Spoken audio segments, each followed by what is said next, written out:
वस्तीमध्ये सर्व मातावर पालक, शिक्षक, त्याचप्रमाणे आजच्या ह्या जे सत्तांमध्ये म्हणजे आज ते रिटायर होत आहे असं आम्ही म्हणतोय, पण खरं म्हणजे ही रिटायरमेंट नसते. आपण ज्या आयुष्याच्या आपल्या ज्या पायऱ्या असतात ते एक सर वरची पायरी चढता येतात आपल्या. आज म्हणायला गेलं तर एकाला आपल्याला दुःख दिसतं, एकाला आनंद दिसतोय.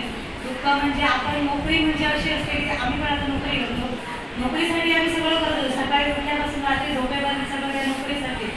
घरातलं पण आम्ही ॲडजस्ट करून त्या नोकरीवर वेळेवर जातो, पण ती नोकरी महत्त्वाची असते कारण त्याच्यावर आपण उपजीविका असते त्याच्यावर आपली. त्यामुळे ती नोकरी उद्यापासून मी त्या जागेवर नसणार. मी 4 मुलांना शिकवत होतो, 4 मुलांचं आयुष्य मी घडवत होतो, ते कुठेतरी होणार नाही. त्यामुळे एका वेळा त्याचं दुःख आहे आणि एका वेळा आनंद म्हणजे ह्या 21 वर्ष कालावधी त्यांनी जो का कालावधी घालवला आहे नोकरीत, त्यावेळी कुठेतरी त्यांच्या पत्नीला किंवा मुलांना किंवा नातेवाईकांना समाजाला आपल्याला वेळ द्यायला मिळत नाही. कुठल्याही कार्यक्रमाला आपल्याला उपस्थित राहता येत नाही नोकरीमुळे. एक दिवस सुट्टी घेतो लोक, जो आपण समर्पित होऊ शकत नाही ते आता समर्पित करू शकतात. आपल्या आवडी निवडी ते आता जोपासू शकतात. जर वय गेलं तरी आवडी निवडी नाही नसतं, कधी आपण जोपासू शकतो. अशा ज्या काही आवडी निवडी असते किंवा आयुष्यामध्ये काय जे राहिलेलं असेल ते सर आता ह्या रिटायरमेंटच्या काळात करू शकतात.